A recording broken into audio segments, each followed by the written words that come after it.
this works. All right, welcome. I'm Ann Thompson, the president of the Washington DC Baltimore Women in Cable Telecommunications Chapter, and welcome back to WICT Wednesdays. And my guest tonight is Henry Sienkiewicz, who is the president of the Arts Club of Washington. So inspired by arts clubs in London and Manhattan, a group of Washington artists created their own club back in May of 1916. They purchased the Monroe House, where then Secretary of State James Monroe lived until his election to the presidency.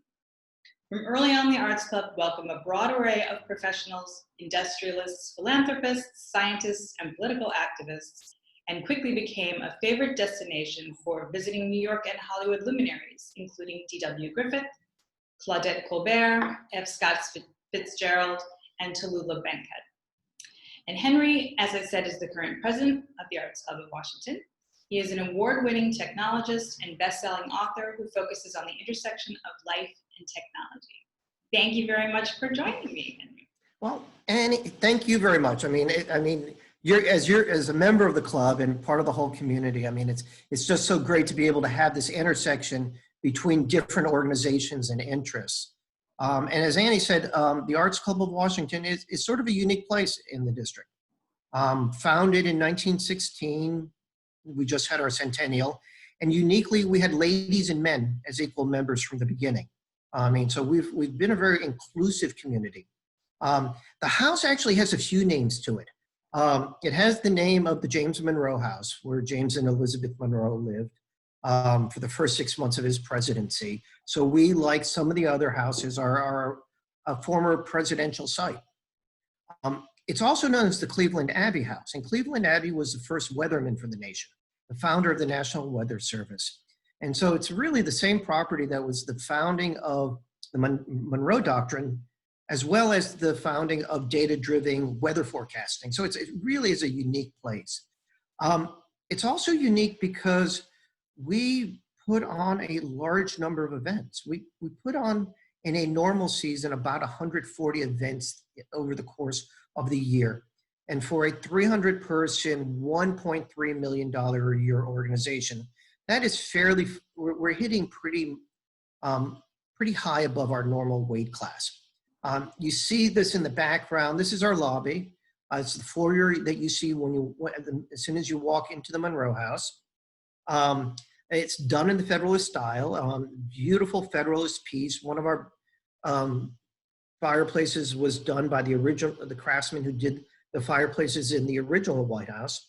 Done in the Philadelphia style, so it's slightly different than the Southern Federalist style. And you can see that in the arch right above me. And obviously this is a virtual representation because I, like you, am sitting at my kitchen table. But this looks much nicer than my kitchen table.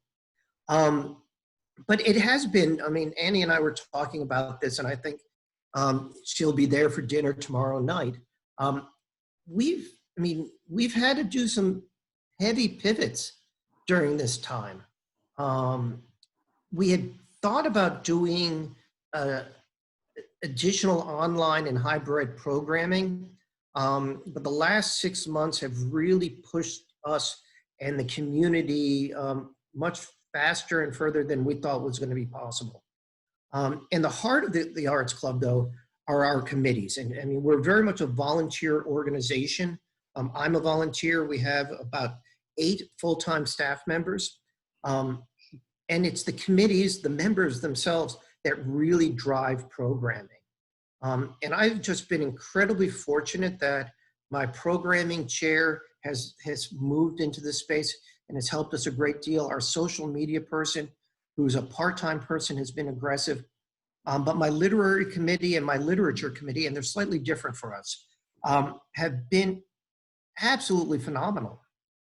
We are putting a literary event out a week, from poetry readings to virtual book clubs.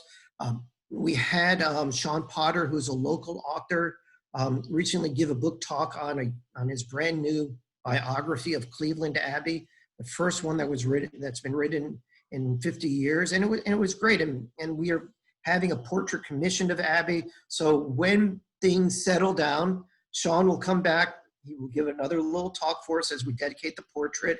We are hopefully going to have some of the Abbey family on the property as well. So it's been a really interesting time for all of us.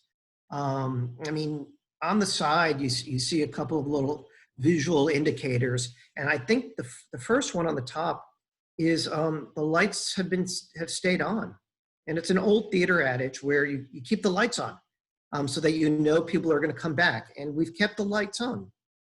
We have done jazz performances, we have done classical performances online.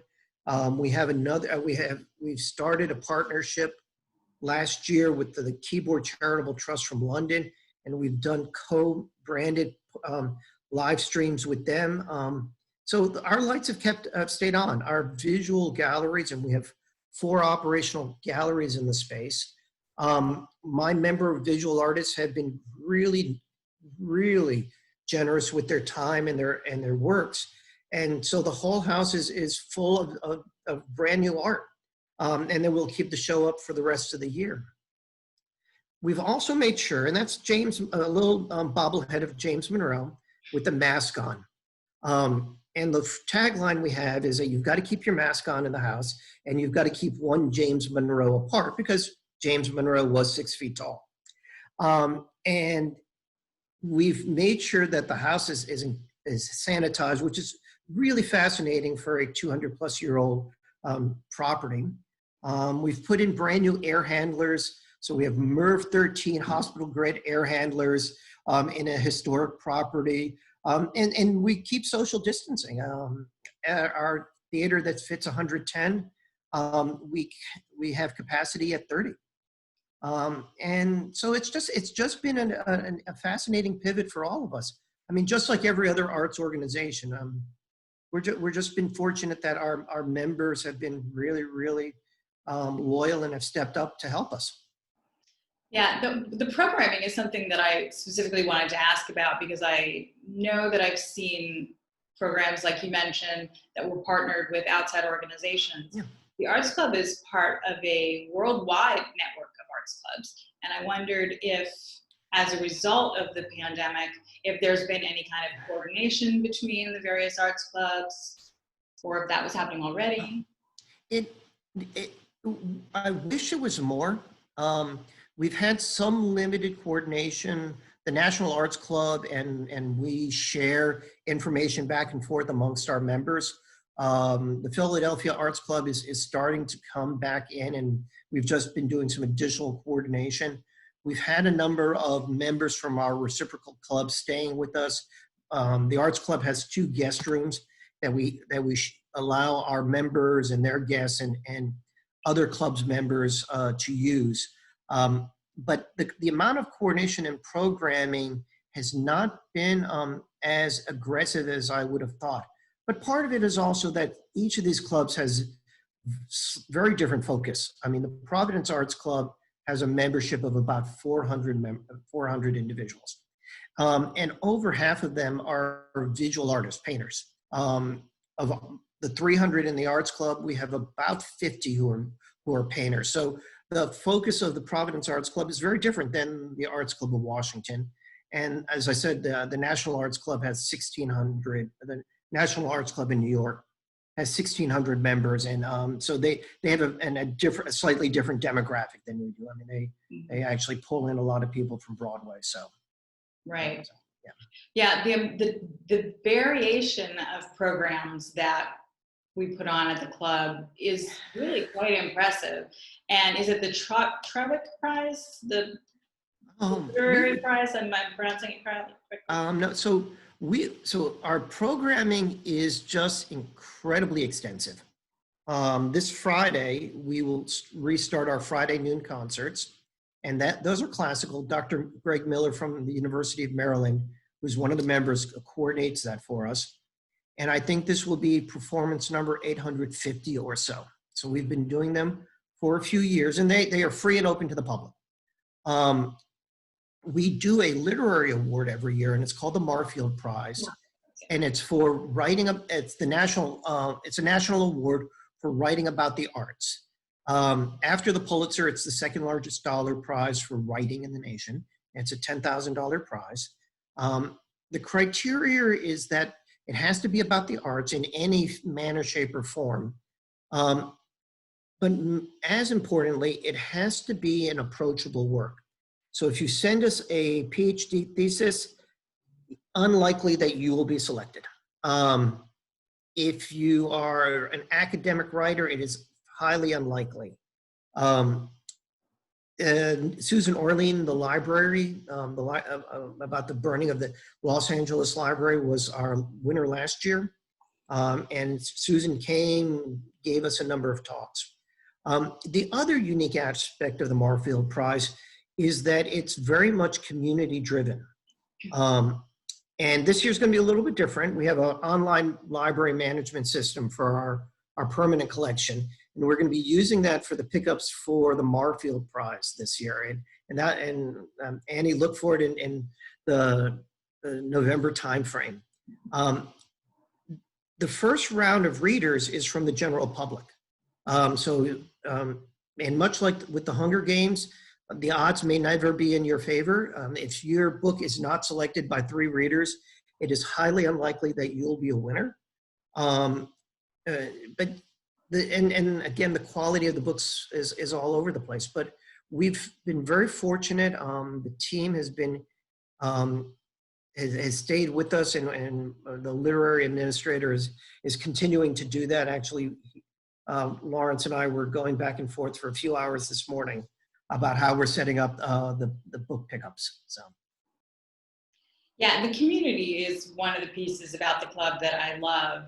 And you mentioned that everyone seemed to pitch in, right? In March, we thought we were very hopeful. Maybe it would be 2 weeks, maybe it would be a month, maybe 2 months.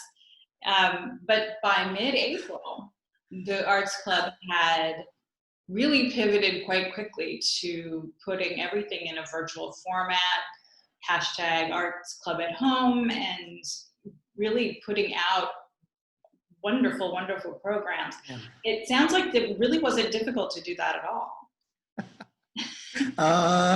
Did you just make it look? It looked, we've tried to make it as seamless as possible.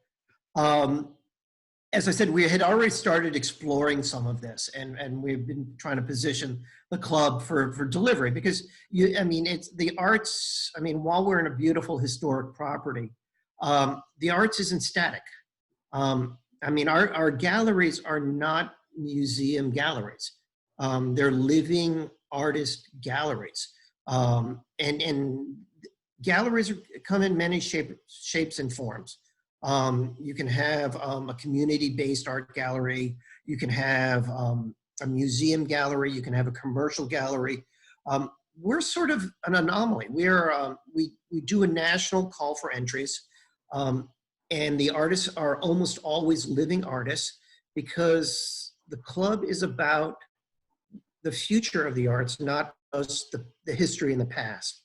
And so we had thought about doing some of this other programming, and we've just been a great deal more aggressive, because we just want our members to be know that we're still here and we're doing things, and we want the rest of the community to know that we're here and doing things. And what we've done, Annie, as part of this, is we've been reaching out to all sorts of arts organizations. If there are any that any of you want us to talk to, we really do just want to partner. We're fortunate.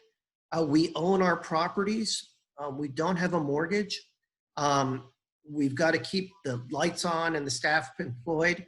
But for organizations who are trying to figure out where they go and what they do next, we become a really good place to partner with them, at least in the short term, and hopefully for the long term. But our doors are open for any community organization to work with us. That's really wonderful.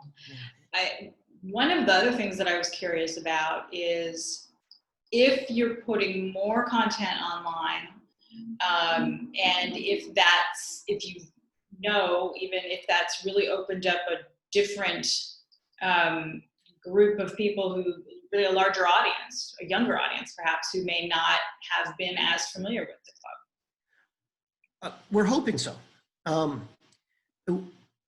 In this world of data-driven stuff, and I admit it, the first time I heard about your organization was when I was still a federal employee, and I'd been the CIO at the Defense Information Systems Agency, and we had some overlap in interest way back when. Although interesting for the club itself, I quite frankly have almost no idea what any member does for a living, and I kind of like it that way. Yeah. I mean,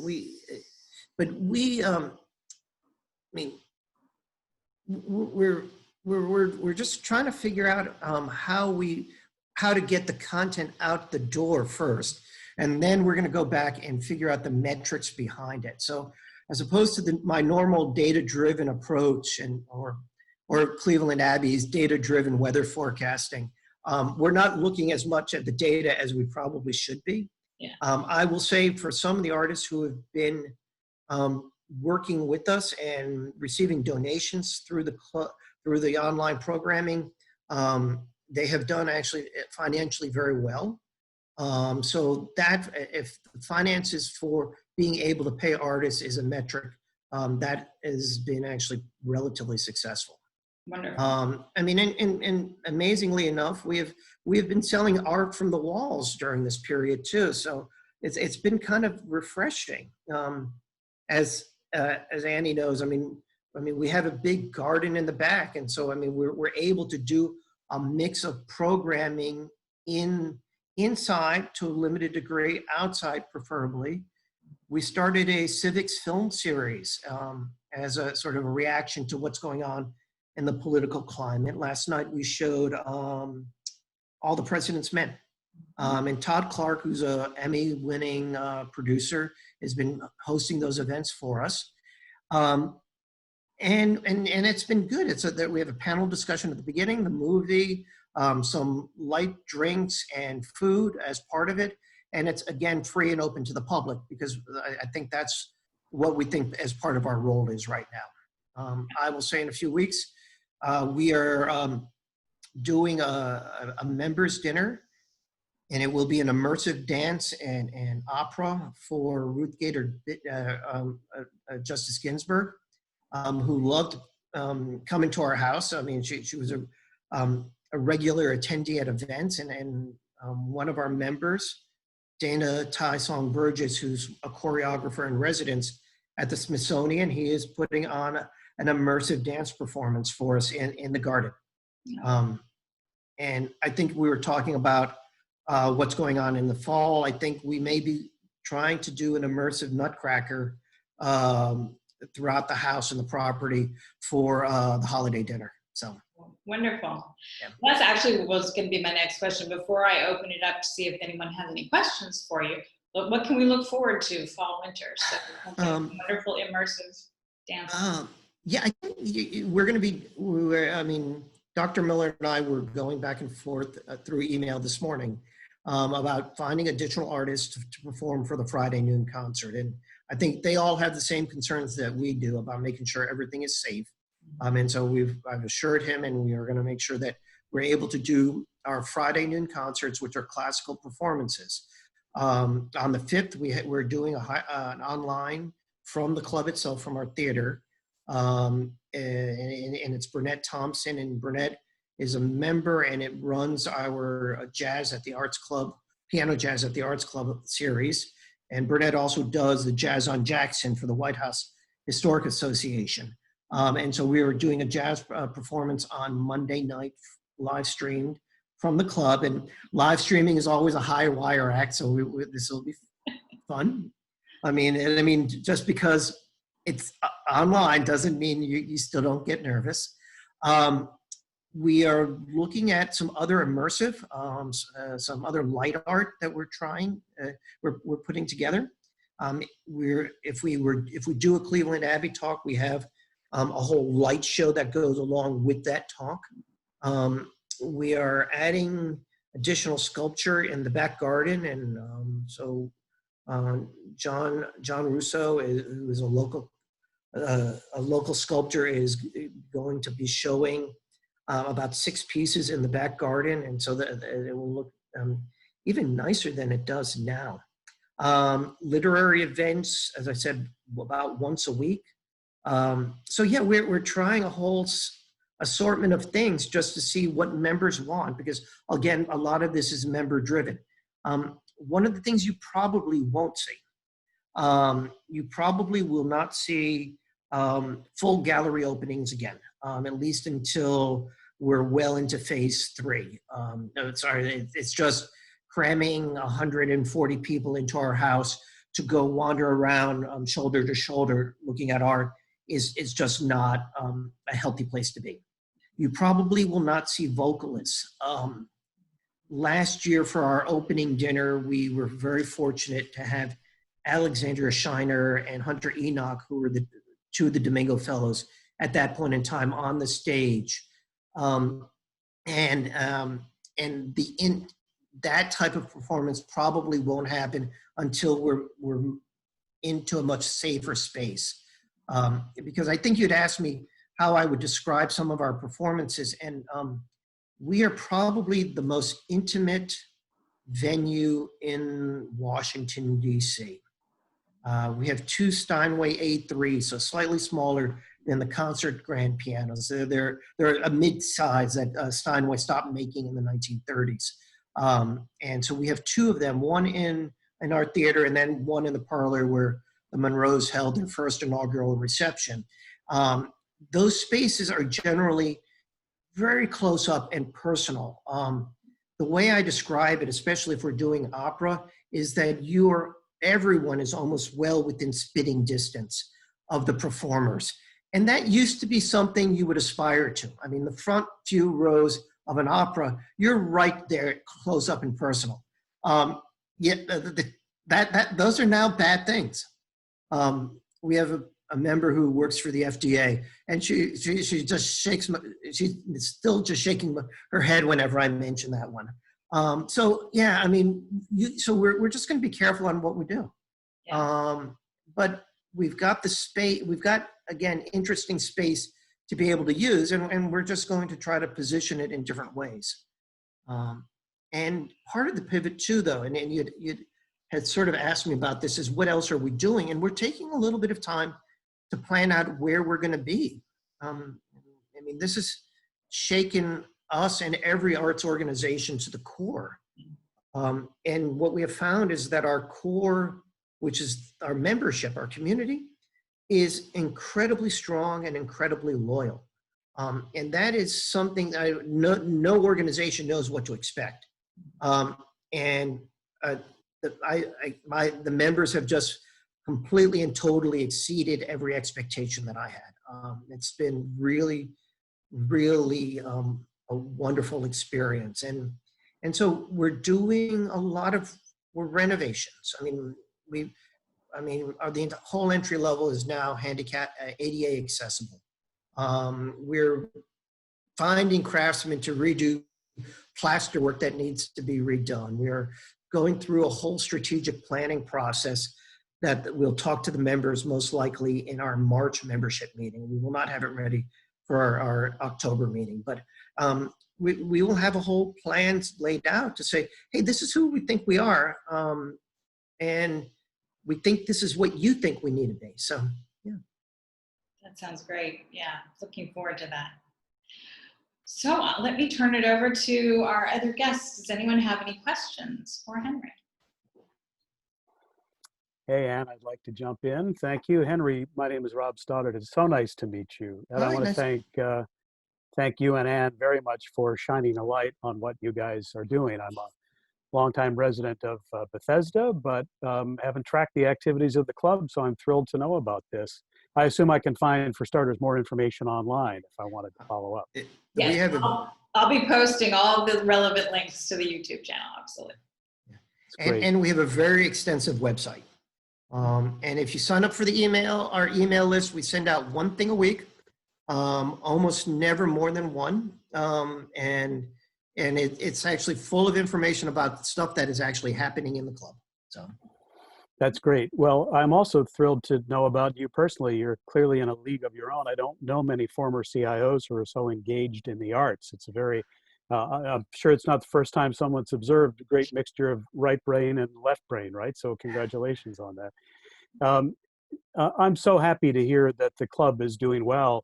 Yet, you know, it's hard to turn on the radio or the television these days without hearing another feature story about how endangered the arts in general seem to be because of this pandemic. How does the general arts community in the DC metro area look right now? Are there going to be a lot of casualties coming out of the pandemic? Yeah, I may use a different tense. There already have been a lot of casualties. And the club itself we do catering events, and we have a food and beverage operation that we've traditionally used to help generate revenue. But we are a nonprofit, and so we're clearly in that space. And so I look at just the restaurant industry, and that is just, I mean, Culinaire, the cooking school, just went under. The lists on DCS of restaurants that have gone under have just been really, really sad. And what we'd actually did, we were a little contrarian. As opposed to reducing our food and beverage and members' dining options, we actually expanded them. We opened it up for more lunches and dinners, and we changed the way that we do menus, and we have been incredibly fortunate that we hired a new executive chef, Patrick Orange, who had been at La Chamire until about 2 years ago, and we were very fortunate to have him join our team about a month ago. So we went the opposite direction, because what we recognize is that as this world has the casualties, and the 14th Street corridor is just sort of the epicenter of some of that, we wanted to make sure our members and their guests had more options and other choices, just because it's going to be necessary for probably the next 5 years. And then you look at the arts organizations, and I think the one that really has hurt me the most is Story District, the old Speakeasy DC, the storytelling group that grew out of the Washington Storytellers. And I mean, it's been around 22 years, and they've slowed down. They're not closed, but they slowed down. And you're seeing that slowing down of things. And I mean, you see the Artomatic this year. And Natalie, the executive director, did a great job, but she did it online. And that's not the same. I mean, and we try. And I mean, and you have places like the Artomatic who have just done fabulous with all of this. But then you saw the Fringe Festival, and again, I mean, DC, is so supportive of this, what I would call the emerging artists. I mean, I hate to say this, we're so many of us are these type A personalities, really aggressive, and we have these interesting personality attributes. But part of those things are a lot of people who have moved here actually had arts in their background. And DC is good for helping artists become artists. I mean, the Artomatic is full of what I would characterize as aspirational artists to world-class artists. I mean, it's the entire gamut, and it's all good and should be appreciated and recognized. But Rob, you're right. I mean, it's just watching organizations, the NSO trying to figure out how they do programming, the Kennedy Center, I mean, and the Washington Ballet. I mean, these are just these great organizations. And I mean, and my heart goes out to them. I mean, I'm fortunate, again, being smaller, membership driven, other funding, some other funding, because we've been a little aggressive on trying to figure out how we cost contain all the way through this. And my board and my board of governors and my board of trustees has been very, very flexible on how we do our financing, because we can't lose money, but we've got to figure out how we should move money around. But we just have a flexibility that so many of the other ones don't. I mean, artists don't normally do well at putting away money. They do well at creating wonderful pieces of art. And I mean, and again, I'm just saddened. I mean, it's that creative class that's just getting smacked pretty hard. I mean, yeah. Well, congratulations on your ability to keep the lights on and to do as many things as you're doing. And you have obviously our very best wishes for success as we navigate the rest of this. I mean, I give the credit to my team, my full-time team, the board members, the community members, the chairs. I mean, they're the ones who drive all of this stuff. So, I mean, I don't take, I mean, they're the ones that make this all work. So. Thank you. Excellent. All right. If there are no other questions, thank you very much. Okay. Again, Thank you. And everybody have a great rest of your Wednesday. Oh, you too. See you later. Thanks. Thank you.